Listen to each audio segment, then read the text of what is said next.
네, 오늘 이제 중보자 그리스도에 대하여 저희가 알아보는 시간을 가집니다. 네, 중보자 그리스도에 대하여 알아보는데요. 지난 시간까지 이제 언약 신학에 대해서 알아갔고, 이제 중보자 그리스도에 대해서 다름이 아닌 정말 기독교의 핵심이죠. 사도행전 11장에 보니까 그리스도인이라고 처음 부름을 받았던 사건이 안디옥 교인들이 환난과 핍박으로 인해서 전도 현장으로 나아가게 되고 선교하게 하게 되는데, 그때 이제 다른 사람들, 그러니까 불신자들이 보고 저 사람들은 오직 예수만 아는 사람들이구나, 이렇게 해서 그리스도인이라 이렇게 불렸다고 하죠. 그런 것처럼 저희가 알고 증거해야 될 게 정말 오직 복음뿐인 것 같습니다. 그래서 많은 사람들이 복음 플러스 어떤 경제, 복음 플러스 건강, 복음 플러스 능력, 복음 플러스 선행, 윤리, 이런 얘기들 하고 있는데, 그게 아니라 우리가 그리스도만으로 완전하고 충분하고 모든 것이구나, 여기서 답을 찾을 수 있다는 게 정말 참 큰 축복인 것 같습니다. 그래서 계속 반복해서 이런 교육들이 일어나야 되는 것 같고요. 진짜 우리가 그리스도를 계속 알아가야 되는 것 같습니다. 자, 이번 주에 이제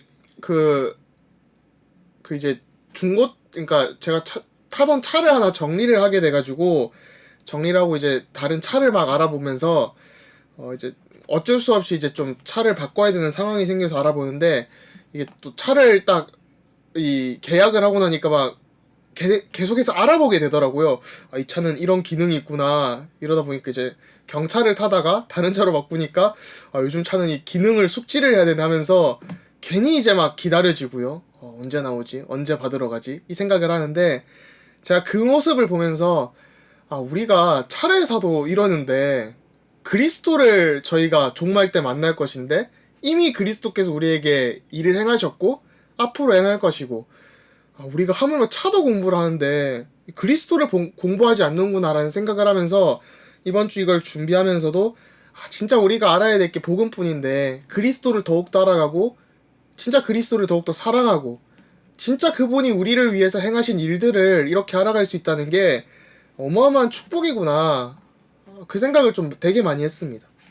또 저도 이제 어릴 적부터 신앙생활을 하면서 교회에서 어릴 적부터 크고 부모님께서도 장로님이시고 권사님이시고 했지만, 사실은 또 교회에 많은 중요한 일들을 하셨지만 저는 사실 신앙과 먼 삶을 살았었거든요. 그래서 저희 교회 분들은 많이 아시지만 진짜 저를 보면서 하나님이 살아계신다라고 느끼실 정도로 진짜 교회도 안 가고 말도 안 듣고 이랬는데, 어느 날 이제 교회 수련회를 가서 이렇게 보게 되면서 진짜 이게 사단이 모든 것을 알게 해도 그리스도만 모르게 하는구나, 교회 속에 있어도 복음만 모르게 하는구나, 진짜의 예수가 그리스도라는 이 복음만 놓치게 하는구나, 이걸 보면서 참 많은 생각들을 한 것 같습니다. 그래서 저희가 알아야 될 것이 어떻게 예수 그리스도께서 우리의 구원자가 되시는 거죠. 창조주 하나님이 우리의 구원자가 되시는구나, 여기서 많은 답이 나야 되고요. 또 구원자이심과 동시에 구원자가 되시려니까 하나님과 우리 사이가 관계가 너무 멀어졌는데 이것을 회복시키시는 중보자 그리스도, 또 그리스도의 삼중직이 나오죠. 제가 이제 웨스트민스터 신학대학원에서 장로교 신학의 이제 모태이기도 하고 요람이라고도 하는 웨스트민스터에서 공부를 하면서 기독론 시간이었어요. 그리스도에 대해서 배우는데, 그리스도 이제 기독론이 하루에, 그러니까 일주일에 3시간씩 한 10몇 주를 배우게 되죠. 그러면서 여러 가지 것들을 나오면서 삼중직을 딱 나오는데 교수님이 그러시는 거예요. 이게 우리 개혁신학의 핵심이다, 장로교 신학의 가장 심장과 같은 심장박동이 있는 그거다 하는데, 너무 공감이 되는 거였어. 그때 더 깊게 알아가게 되고 했는데, 오늘 좀 그런 부분들이 웨스트민스터 신앙고백서를 통해서 나누어질 것 같습니다. 그래서 8장 1을 보면요, 하나님께서는 영원한 목적을 가지고 주 예수 곧 자기 독생자를 택하여 하나님과 사람 사이의 중보자가 되게 하시고, 선지자요 제사장이요 왕이요 자기 교회의 머리요 구원자요 만물의 후사요 세상의 심판자가 되게 하시기를 기뻐하셨다. 하나님께서는 영원 전부터 그리스도에게 한 백성을 주시어 그리스도의 씨가 되게 하시고, 때가 되자 그리스도로 말미암아 그 백성이 구속받고 부르심을 받아 의롭게 되고 성화되어 영광에 이르게 하셨다.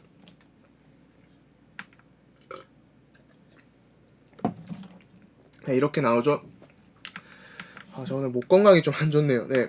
그래서 이제 중보자이신 그리스도인데 다름이 아니라 하나님과 우리 사이에 진짜 이 죄로 인해서 영적 상태로 인해서 너무나도 멀어져 있는데 우리의 그런 부분들이 회복되어지고 그리스도께서 중보자이자 보증인이 되심으로 우리가 이런 축복들을 구원의 축복들을 받을 수 있구나. 그리고 이 그리스도의 삼중직이라는 게 이제 그리스도라는 말은 헬라어로 기름 부음 받은 자라는 뜻이죠. 마치 이제 지금 조 바이든 대통령이 있듯이 미국에 또 한국의 문재인 대통령님이 있듯이 문재인이라는 거는 결국 사람 이름이고 대통령이 직분이잖아요. 그런 것처럼 예수가 이름이고 그리스도는 직분이라는 뜻이죠. 그래서 그 히브리어로는 메시아라고 해서 그 기름 부음 받은 자라는 뜻이고 또 헬라어로는 이제 그리스도라고 이제 그 기름 부음 받은 자 이런 뜻이죠. 근데 이게 보면 구약에서 세 가지 직분들이 기름 부음을 받고 그리스도의 사역을 예표하게 되죠. 그것이 바로 선지자, 제사장, 왕인데요. 이 부분들이 조금 저희가 잘 알아야 되는 부분들이 있는 것 같습니다. 선지자는 사실 이제 구약 시대에도 이스라엘에 이제 선지자와 제사장, 왕이 다 있었잖아요. 근데 이 선지자라는 직분이 신적인 파송을 받는 직분입니다. 그러니까 이게 하나님께 자기가 파송을 받았다는 것을 자각을 하는 사람들이었고 하나님이 그 말씀을 주셔서 보내시는 거죠. 그래서 하나님께 백성들을 대변을 하고요. 그러니까 백성들의 입장에서 대신 기도를 하고 백성들의 입장이 이렇습니다라고 하나님께 또 말씀을 하고 또 반대로 하나님의 말씀을 언약 속에서 백성들에게 대언을 합니다. 그런 약간 중보자적인 역할들을 했어요. 그러면서 이제 예언을 하고 말씀을 주죠. 또 그런 사역들은 구약에서 기적을 통해서 많이 증명이 됐습니다.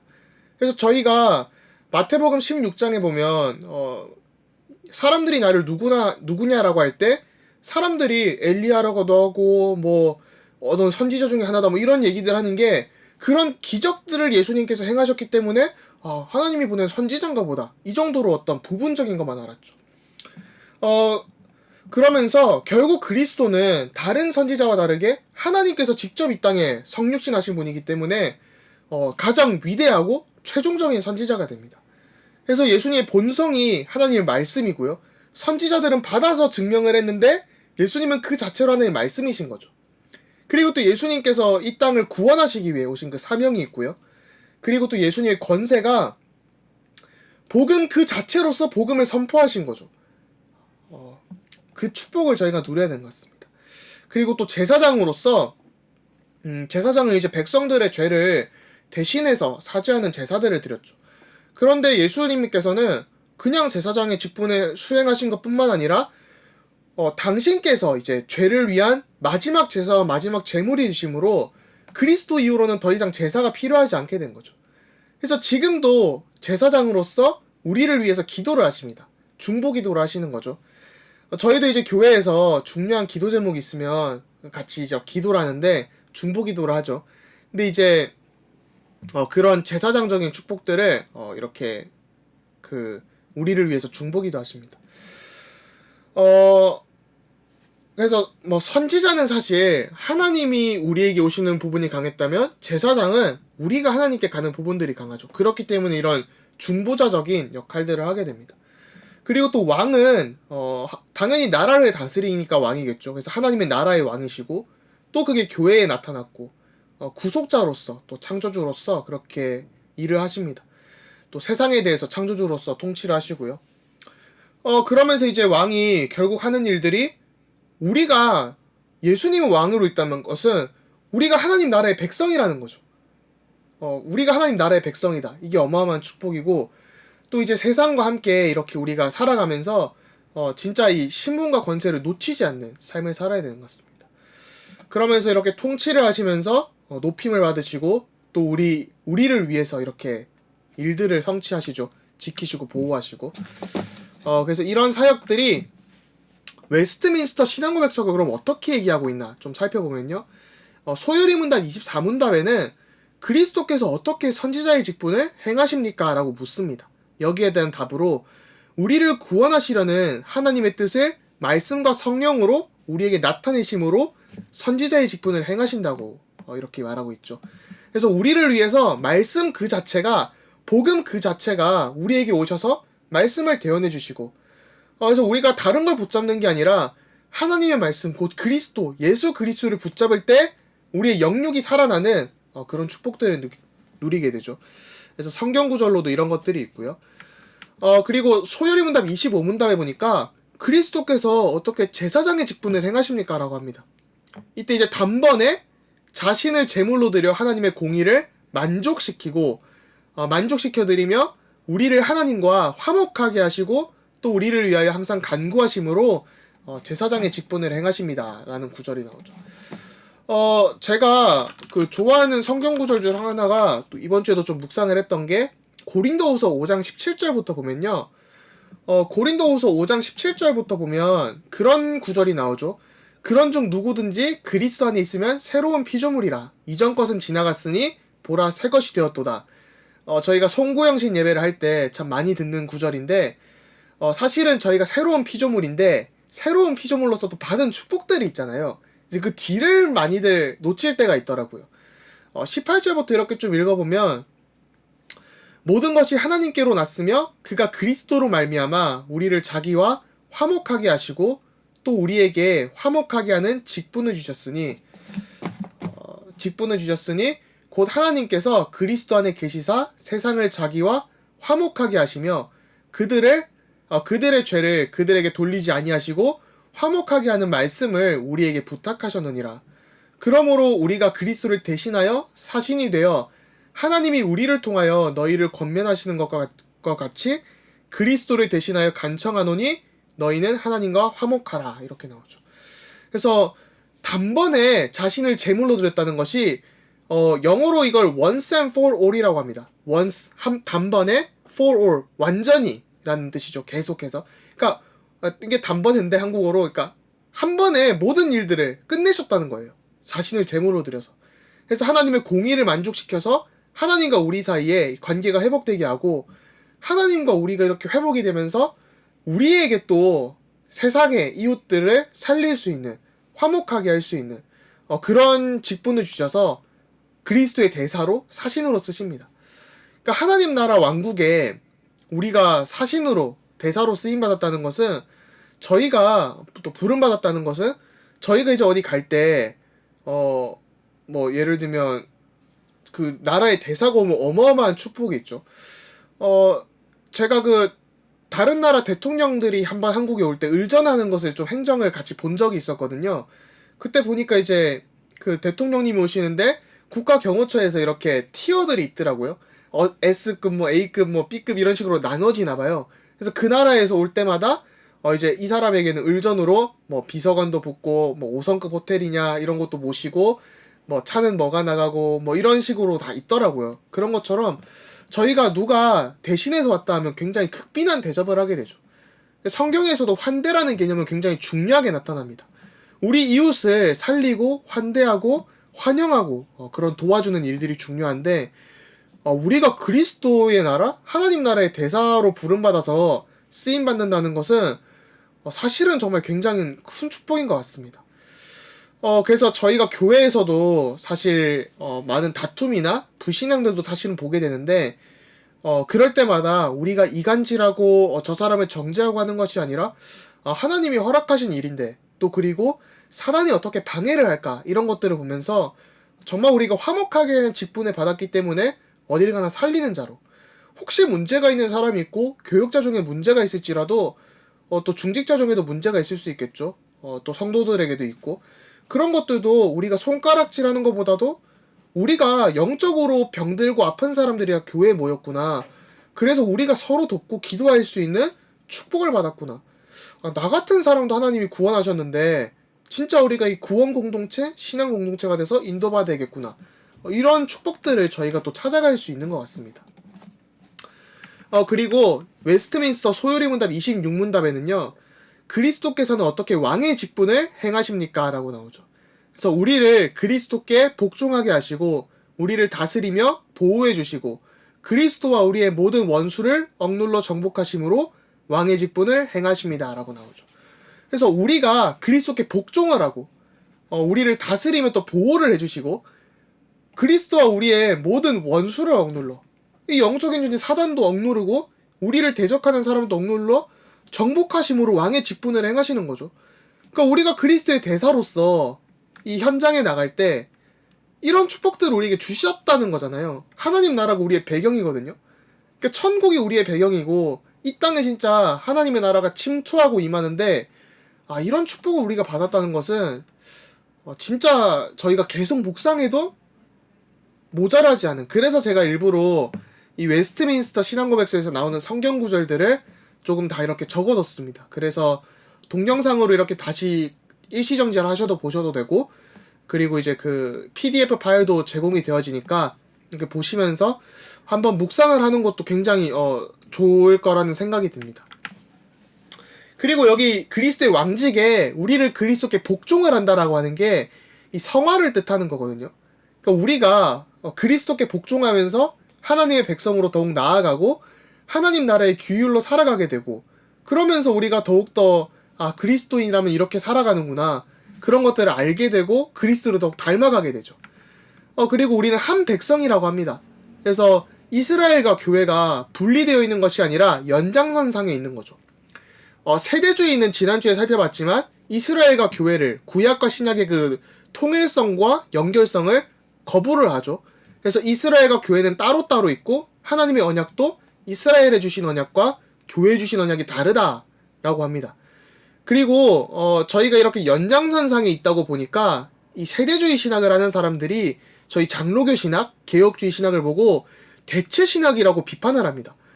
그럼 장로교 너희들 주장은 교회가 이스라엘을 대체했다는 얘기냐? 하나님의 말씀을 이스라엘에게 주신 건데 그게 교회에도 적용된다고 하면 그게 대체됐다는 얘기야? 이렇게 공격을 하면서 너네들의 신학은 대체 신학이다, 교회가 이스라엘을 대체했다고 생각하지 않냐? 라고 하는데, 저희는 이 구속사 속에서, 구원 역사 속에서 이스라엘은 구약의 하나님의 백성이고, 물론 그때도 이방인들이 이스라엘 안에 있었죠. 그렇기 때문에 이방인의 뜰도 있고, 또 이제 요나 같은 경우도 전도를 하러 나갔고 선교를 하러 나갔고, 여러 가지 측면에서 볼 때 이스라엘 백성 안에서도 이방인들이 있었음을 알 수 있습니다.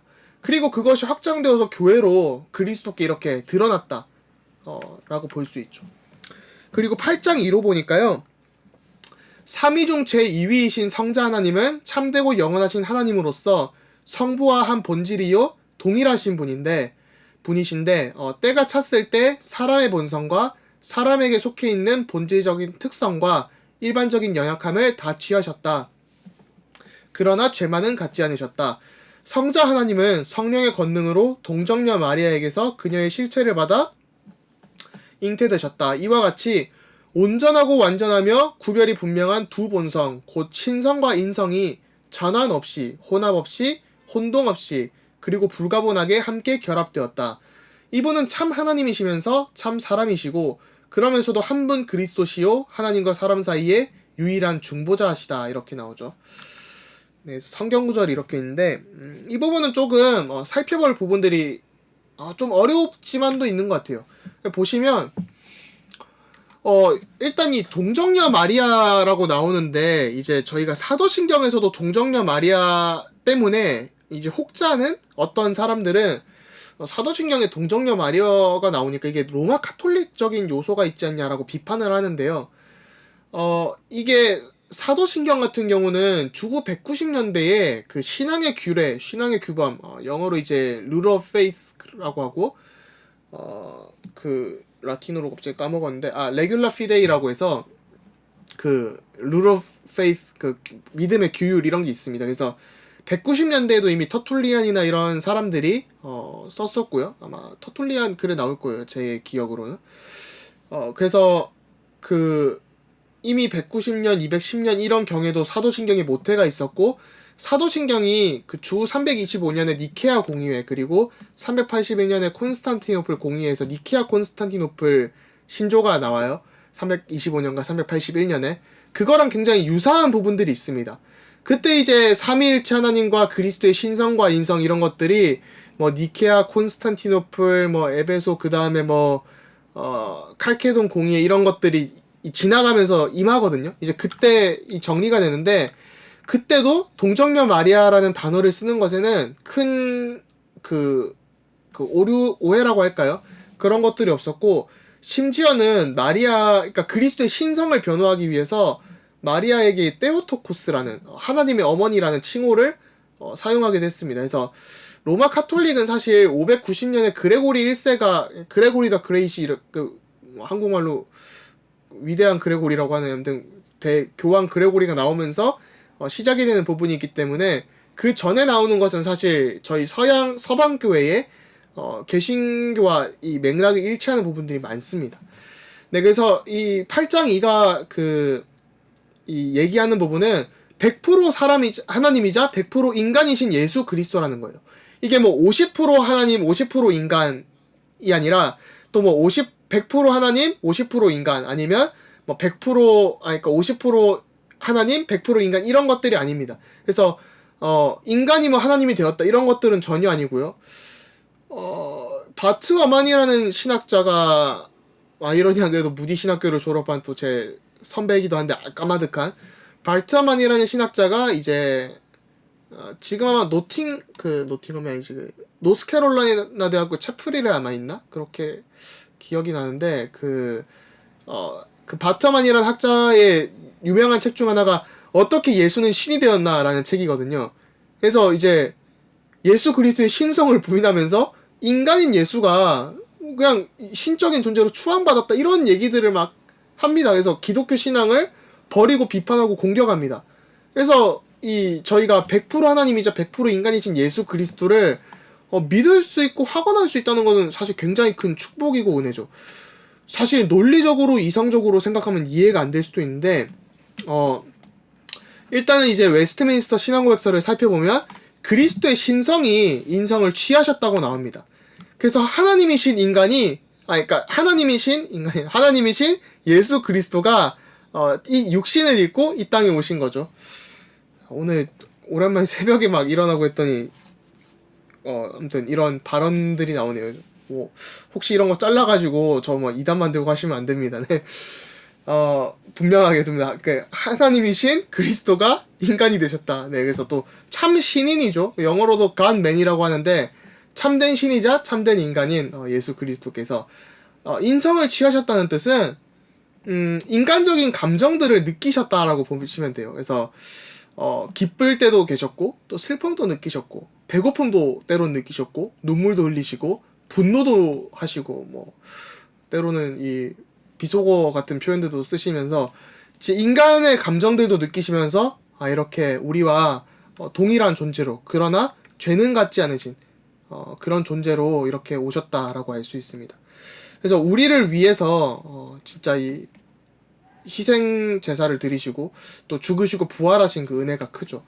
그래서 칼케돈 공의의 425년에 이게 정리가 되는데요. 이건 이제 잘은 모르셔도 이제 신학을 좀 관심 있으신 분들은 좀 깊게 살펴보셔도 좋을 부분인데 네스토리우스라는 사람이 이때 나오는데요. 네스토리우스 같은 경우는 그 두 본성이 있는데 신성과 인성이 있는데 한 인격, 한 위격에 연합되지 않았다 이렇게 봤었는데 칼케돈 공의에는 그게 아니라 이제 위격적 연합이라고 해서 한 인격, 한 위격에 이 두 본성, 신성과 인성이 연합되어 있다라고 합니다. 그래서 그거를 이제 그 위격적 연합이라고 하고요. 영어로는 하이퍼스테릭 유니언입니다. 네, 그렇게 부르는데 여기서 나오는 게 그 유명한 칼케돈 원리라고 영어로는 칼케도니안 프린시플이라고 하니까 칼케돈적 원리겠죠. 그게 굉장히 유명한 원리예요. 여기 보시면 마우스가 안 나오네요. 안 나오죠. 네, 혼합 없이 혼동 없이 불가분하게 함께 결합되어 있다. 그러니까 이게 예수 그리스도의 신성과 인성이 막 혼합이 돼가지고 섞여 있는 것도 아니고 그렇다고 막 혼동이 되는 것도 아니고 불가분하게 함께 이렇게 결합이 되어 있는데 그러니까 구분은 되는데 분리는 안 돼 있다는 거예요. 구분은 하지만 분리할 수 없다. 마치 동전의 앞면과 뒷면같이 구분되지만 분리할 수 없는 그런 것들이 있습니다.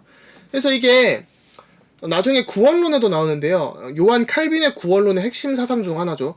그러니까 우리가 칭의, 구원을 받았다는 것과 성화, 그리스도인의 삶은 구분은 할 수 있지만 분리할 수 없다라는 겁니다. 그래서 이걸 만약에 합치게 되면 구원론적으로 볼 때요. 합치게 되면 혼합이 되면 혼동이 되거나 혼합이 되면 우리가 만약에 뭐 나쁜 짓을 하거나 그리스도인의 삶을 제대로 안 살면 구원이 취소가 되는 그런 일들이 벌어지겠죠. 그리고 또 이게 너무 막 아예 분리가 돼 있어요. 구분을 넘어서 분리가 돼 있다 이러면 뭐 방탕하게 살아도 구원 받은 거 아니냐 뭐 이런 식으로 주장이 되고 또 구원받은 사람도 낙심할 수 있게 되고 하는 거죠. 저희는 구원받은 사람이 성령의 역사로 말미암아 계속해서 이렇게 성화되어 간다 이런 것들을 하기 때문에 이 칼케돈적 원리는 그냥 그런 게 있구나라고 한번 알아두시면 다음에 구원론을 할 때도 나오게 되는 부분입니다. 그래서 웨스트민스터 대요리문답 38, 39문답에 자세히 좀 설명이 되는데요. 38문답에 보니까 왜 중보자는 반드시 하나님이어야 했습니까?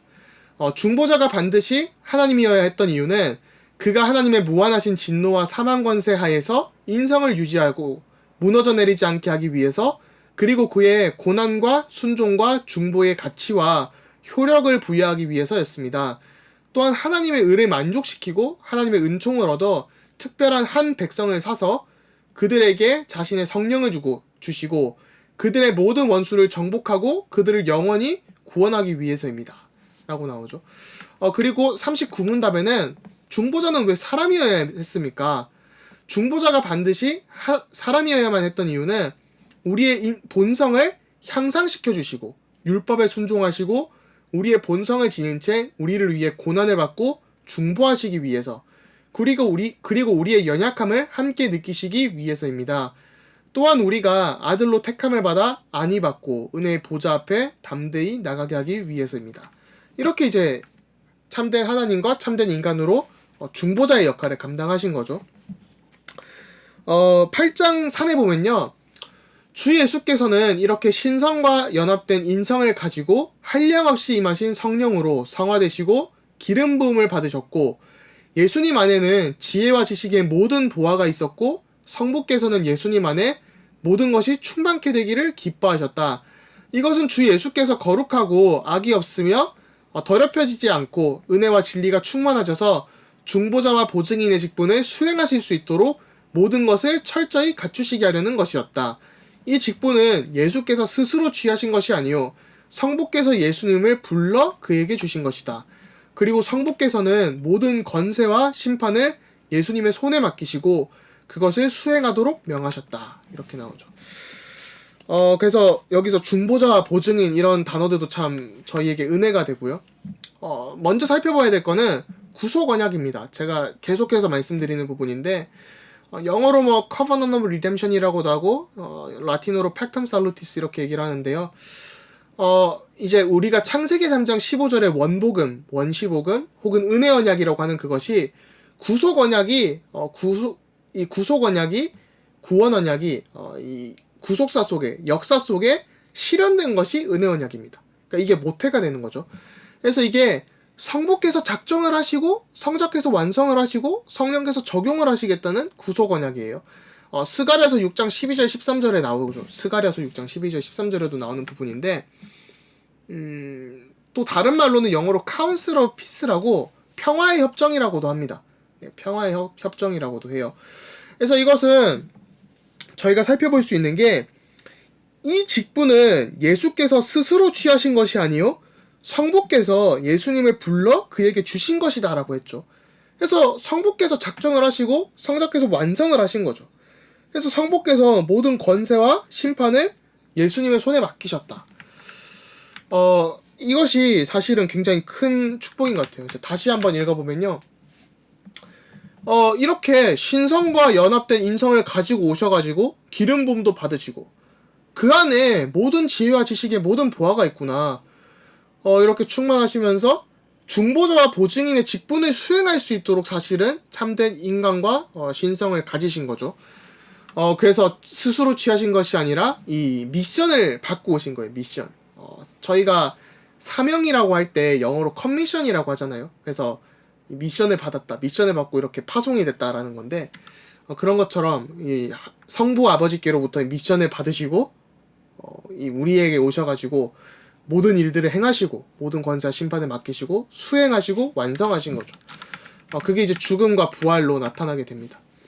그래서 오늘 이제 요약해 보면요, 저희가 그리스도의 삼중직, 사실 삼중직을 쉽게 얘기하면 선지자 되신 그리스도는 우리에게 하나님 만나는 길이 되셨고, 그리고 제사장 되신 그리스도는 우리의 모든 죄를 사해 주셨고, 또 왕이 되신 그리스도는 우리를 지키시고 보호하시고 통치하시면서 마귀의 일을 멸하셨죠. 이런 것들이, 그래서 지옥 배경도 죽으시고 부활하심으로 지옥 배경 사단의 권세를 모두 무너뜨리시고 우리에게 천국 배경을 이렇게 주셨는데, 그렇게 저희가 삼중직을 너무 잘 알고 있는데, 이런 부분들을 저희가 또 성경을 보면서 요한복음 14장 6절, 마가복음 10장 45절, 로마서 8장 2절, 2절 3절, 그 다음에 요한일서 3장 8절, 이 정도 구절만 아는 것이 아니라 성경 전체 속에 이 그리스도의 복음이, 사역이 나타났구나, 구약에서 신약에서, 그것을 저희가 알 수 있다는 게 참 축복인 것 같습니다. 그래서 좀 한번 읽어보시면 신앙생활에 굉장히 유익하지 않을까라는 생각이 들고요. 또 참된 신성과 인성을 취하심으로 중보자가 되셨다. 그래서 우리를 하나님께 대변하시고 하나님이 또 우리에게 이렇게 그리스도로서 오시고, 그래서 또 혼합 없이 혼동 없이 또 구분되지만 분리되지 않는 그런 신성과 인성을 가지셨다. 그래서 칼케돈적 연합이다. 이런 얘기를 하고요. 그리고 언약의 방법으로 구원을 성취하신 거죠. 그냥 하실 수도 있었는데 하나님께서 언약을 하시고 그 말씀 속에 들어가심으로써, 말씀을 또 행하심으로써 이렇게 구원을 하셔서 언약이 이렇게 확증되고 보증되었기 때문에, 완성되었기 때문에 우리의 구원이 그만큼 단단한 반석 위에 있구나 라고 알 수 있는 것 같습니다. 그래서 저희가 그리스도인으로서 살아가면서 진짜 이 그리스도께서 우리를 위해 행하신 일을 알고 누릴 수 있다는 것이 정말 큰 축복인 것 같고요. 그래서 다음 주에도 계속 이 부분들을 아마 한 1, 2주 정도 더 살펴보게 될 텐데, 진짜 우리가 이 그리스도를 알 수 있다는 것이 참된 큰 축복인 줄 믿습니다. 그래서 한 주간도 진짜 각자의 현장에서 또 내일 예배를 통해서 진짜 이게 우리가 하나님의 자녀구나, 또 그리스도인이구나 라는 축복을 누리시도록 기도하겠습니다. 네, 감사합니다.